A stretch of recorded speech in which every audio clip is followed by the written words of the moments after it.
@Julio Sánchez Cristo Oficial. Camila, don Berna ha hablado en sus últimas diligencias judiciales de muchos temas. Ha hablado de las relaciones de los paramilitares con diferentes sectores de la clase política.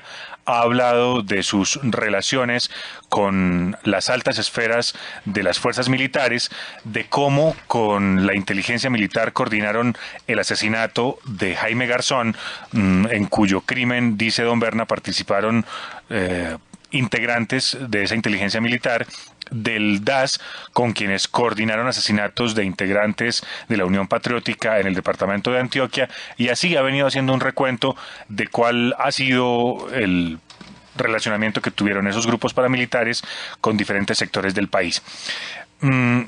Creo que dentro de las cosas que no hemos escuchado suficientemente bien, Camila, es cómo fue la relación de las autodefensas, cuál es el relato que hace don Berna de cómo fue la relación con el hoy nuevamente esposo de la fiscal Carlos Alonso Lucio. Carlos, don Berna está hoy preso en una cárcel de la Florida y él ha rendido indagatoria. ¿En qué proceso?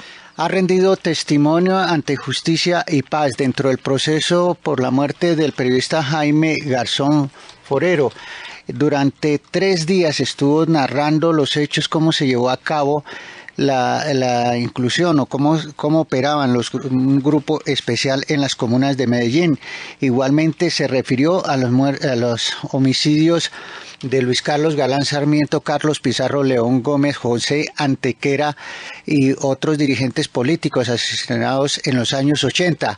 Ha dicho que fue Carlos Castaño Gil la persona que planeó y ejecutó estos homicidios. Inicialmente se había dado a conocer que había sido Pablo Emilio Escobar Gaviria el autor intelectual de estos homicidios, pero ahora, después de la declaración de alias don Berna, se viene a conocer que fue Carlos Castaño Gil la persona que planeó estos homicidios, tanto el de Luis Carlos Galán Sarmiento, el de Carlos Pizarro León Gómez, el de Bernardo Jaramillo Osa y de José Antequera. Carlos, pero durante mucho tiempo don Berna estuvo callado, es decir, él un poco estuvo resentido porque con lo de la extradición se negó durante mucho tiempo a colaborar en varias diligencias judiciales. Lo que ha dicho Bernardo, lo que ha dicho alias don Berna, tanto como Salvatore Mancuso y Jorge 40, era lo que pedían era garantías y seguridad para sus familias para poder declarar dentro de estos procesos.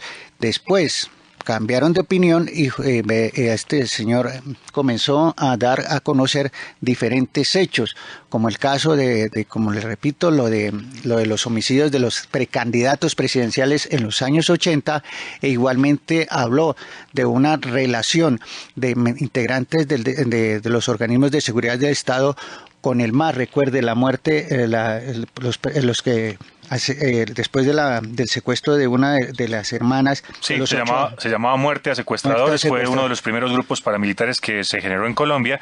Entonces, ¿quién es Diego Fernando Murillo Bejarano? Es uno de los primeros paramilitares que hay en Colombia. Empezó siendo un lugarteniente, como se habla en el lenguaje judicial y de las bandas narcotraficantes, un lugarteniente de Pablo Escobar. Operó con los hermanos Galeano y los hermanos Moncada en un enfrentamiento que tuvieron con Pablo Escobar en Medellín. De allí salió gravemente herido, por eso su cojera, por eso la desfiguración de su rostro, por eso buena parte de las heridas que tuvo en su vida. Después se pasó al bando de los Pepes, en el cual combatió a Pablo Escobar y se declaró perseguido por Pablo Escobar, y posteriormente se alió con el narcotráfico para convertirse en uno de los principales paramilitares de Colombia y jefe de varios de los bloques más sanguinarios que hubo en Colombia. Diego Fernando Murillo Bejarano, en su declaración, cuenta en la Fiscalía, ante Justicia y Paz, en este audio que tenemos en la W y que queremos compartir con nuestra audiencia del sistema W Radio Colombia, con nuestra audiencia de España, de la Florida, en el sur de la Florida, en la 1260, queremos compartir este testimonio. ¿Cómo fue la relación de los paramilitares con Carlos Alonso Lucio, ex parlamentario y hoy esposo de la fiscal general de la Nación, Vivian Morales? Carlos se reúne con el señor Rodrigo García, que era un ganadero de Córdoba, y él hacía parte pues de este grupo de los 12 y era como un interlocutor entre Carlos y esta gente. Carlos le explica el proceso que está llevando a cabo. El señor Rodrigo García pues no está de acuerdo, pero dice que tiene que consultar con las otras personas. Regresamos ese día y el señor García pide un espacio de tiempo hasta el otro día para consultar. Carlos le dice a Carlos Alonso que espere mientras hacemos unas consultas.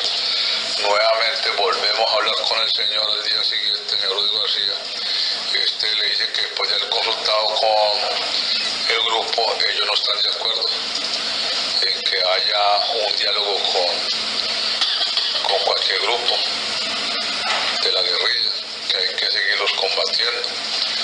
Y recuerdo que termina con una frase que me llamó mucho la atención, y es que cuando el gato y el ratón se unen van tras el queso. Carlos... ¿Quién dijo esa frase? El señor Rodrigo García.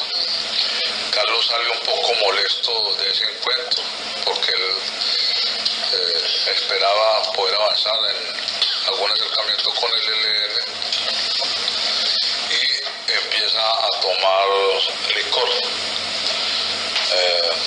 Carlos en el camino me dice que lamentablemente no puede hacer nada, que ellos son los que mandan y que él no puede estar por encima de esa decisión. Ya llegamos a otra... ¿Refiriéndose a quién? ¿Al grupo de los 12? Al grupo de los 12. Ya llegamos allá a 21, donde estaba Carlos Alonso, y ya Carlos ordena que lo retengan. ¿A quién? A Carlos Alonso. Lo hace esposar, lo insulta, lo trata mal, lo hace esposar ahí a un árbol. Esa zona hay mucho zancudo, lo deja ahí prácticamente. Usted estaba mencionando el secuestro del doctor Carlos Alonso Lucio. Antes que continúe con el relato de la manera en que fue secuestrado y esposado y como que atado a un árbol, quiero preguntarle cómo Carlos Castaño conoce al doctor Carlos Alonso Lucio. Bueno, nosotros sabíamos que Carlos Alonso Lucio pues, había sido miembro del M19, que era una persona comprometida con los problemas sociales del país, con la búsqueda de la paz y la reconciliación. En este momento no recuerdo quién fue el que nos llevó o nos contactó a Carlos Alonso Lucio. Solamente, pues, como le digo, ya bastante tiempo esa situación. Recuerdo todos estos detalles porque siempre estaba presente en esas reuniones, pues no recuerdo cómo es que llega. Pero el objeto principal de la llegada de él a las autodefensas y de hablar con Carlos Castaño era ¿cuál? ¿Cuál era el objetivo? Era uno, buscar soluciones al conflicto, buscar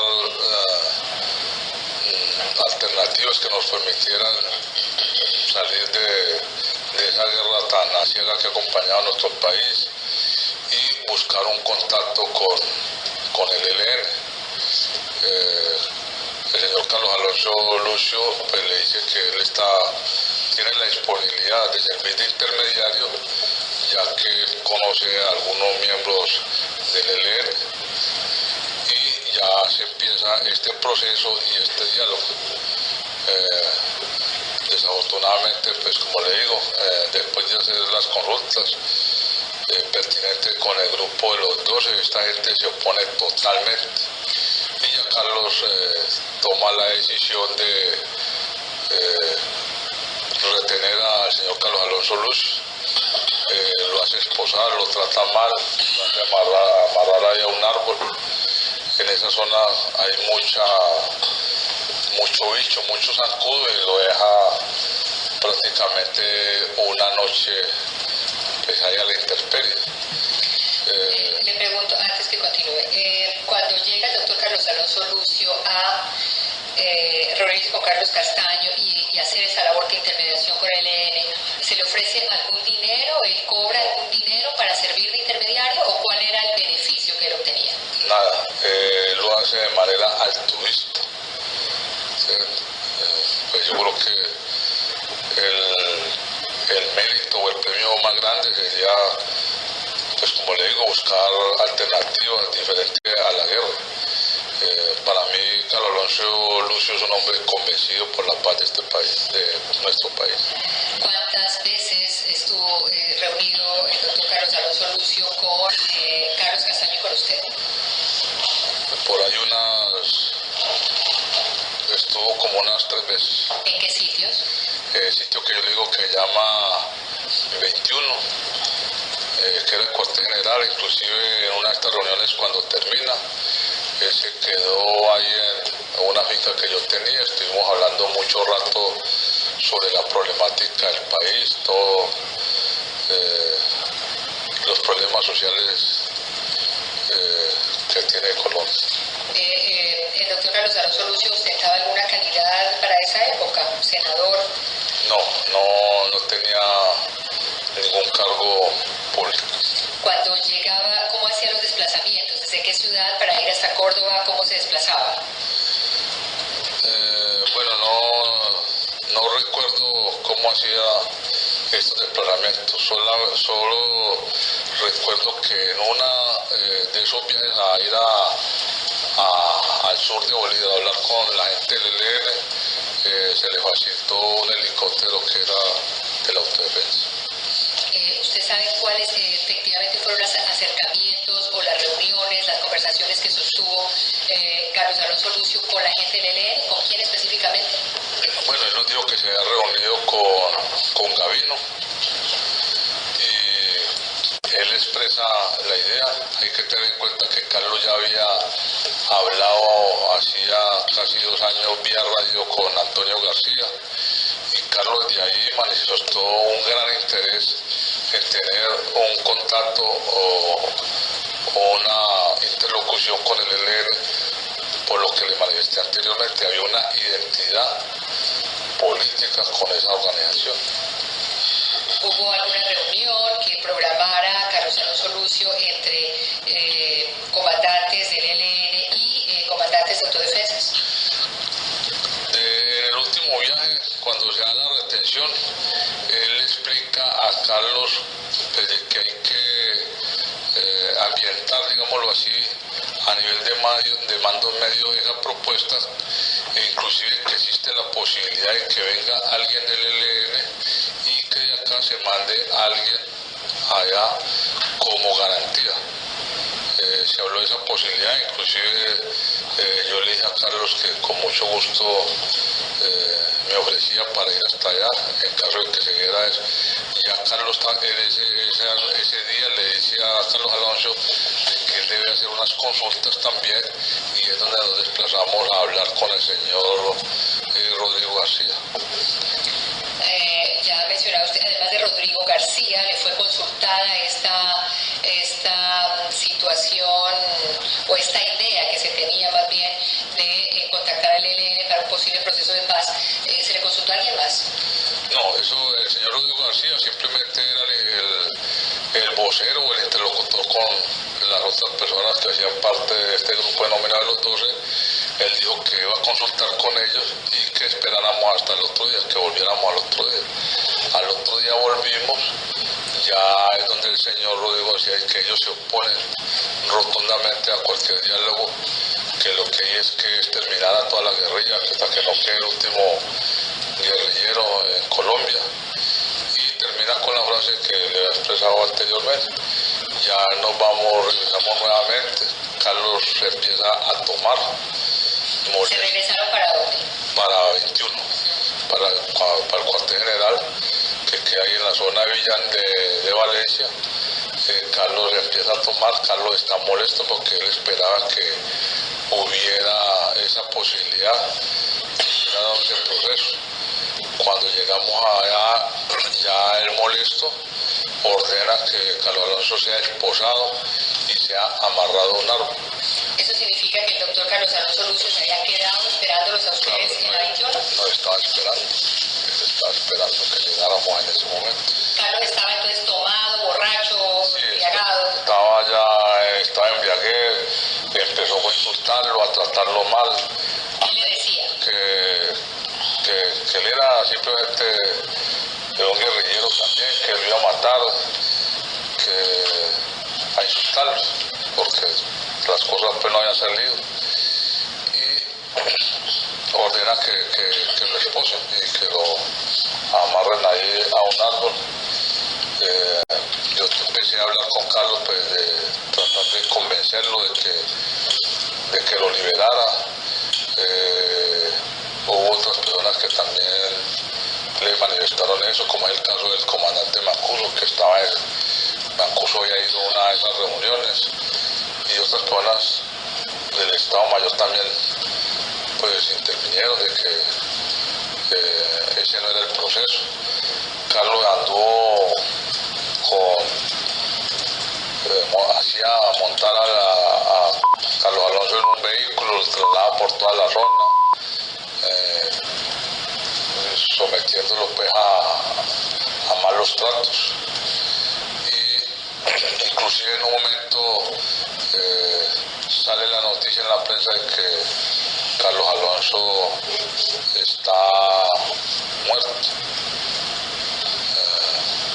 Ya luego de nuestra intervención, de tratar de convencerlo, pues Carlos toma la decisión ya de liberarlo y se lo entrega a la defensora del pueblo de esa época en corte. ¿Cuánto tiempo permaneció secuestrado el doctor Carlos Alonso Lucio? Bueno, él estuvo como una semana allá en esa zona de corte. ¿Cuáles fueron los argumentos utilizados por usted para convencerlo de que no lo asesinara?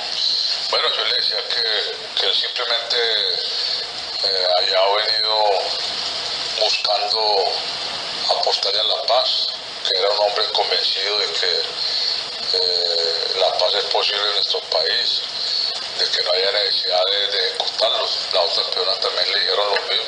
¿Quiénes eran las otras personas, aparte de Mancuso? Recuerdo que era Mancuso, no recuerdo las otras personas, pero hubo otras personas que también intervinieron en esto, para la liberación de él. Y hasta que él toma la decisión de entregarlo a la defensora del pueblo de esa época, que era una doctora de apellido Andrade. La percepción que tenía Carlos Castaño en relación con el doctor Carlos Alonso Lucio, como lo que usted lo ha mencionado acá, como que una persona que luchaba por la paz, digamos, cambia pues diametralmente cuando lo procede a la retención, al secuestro de él. Carlos llega en estado de embriaguez. Además él venía frustrado, él venía digamos con rabia porque las cosas no salieron, porque él tenía mucha esperanza en ese proceso de que eso se diera. Entonces lo que hace es transmitir toda esa frustración, toda esa rabia contra Carlos Alonso Lucio, cuando él no tenía pues, ninguna responsabilidad en eso. Después de la entrega del doctor Carlos Alonso Lucio a la defensoría, ¿volvió a haber alguna otra reunión con él para el tema de la paz? No, ya más adelante pues se presentan varios hechos, como es el caso de la desaparición de Carlos, viene el proceso de diálogo con el gobierno y nuevamente pues él aparece ya como nosotros lo contratamos como uno de nuestros asesores para el proceso de paz con el gobierno nacional. Hay que tener en cuenta que nosotros teníamos autonomía total para buscar los asesores que consideramos convenientes. La otra cosa es que en Santa Fe de Realito podía entrar cualquier persona. Allá lo único que ven eran unos anillos de seguridad, era para evitar que la guerrilla hiciera algún atentado o cometiera algún acto nosotros teníamos autonomía para recibir a las personas que consideramos conveniente, para tener a nuestros asesores que consideráramos convenientes. Bueno, este tema de Ralito, como vamos por épocas, entonces el tema de Ralito y los asesores lo abordaremos en la oportunidad. En este secuestro de Carlos Alonso Lucio, en el tema de cuando lo amarraron, cuando lo atan al árbol, ¿recuerda usted quiénes estaban en esa época con Carlos, que participaron activamente? No, Carlos le ordena a sus escoltas que lo retengan. O sea, que lo esposen y lo amarren ahí a un árbol. En el momento en que yo llego con Carlos ahí a 21, solamente nos encontramos nosotros y los escoltas míos y los escoltas de él. ¿Y usted qué participación tuvo en este secuestro? No, ninguna. Yo simplemente estaba con Carlos, no estaba de acuerdo con lo que estaba haciendo y lo que hice fue tratar de intervenir para que lo liberara.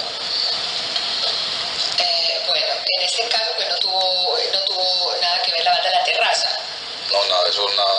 Estamos hablando del tema de los secuestros y la banda de la terraza. Este entonces es el testimonio que ha rendido parte de un testimonio de 3 días, que como lo contaba Carlos, ha rendido testimonio Diego Fernando Murillo Bejarano desde una cárcel. Como lo contaba Carlos Gómez, porque es que hay muchos Carlos aquí y en el diálogo se confunden. No, estamos hablando de Carlos Castaño. Arturo Gómez Carrero.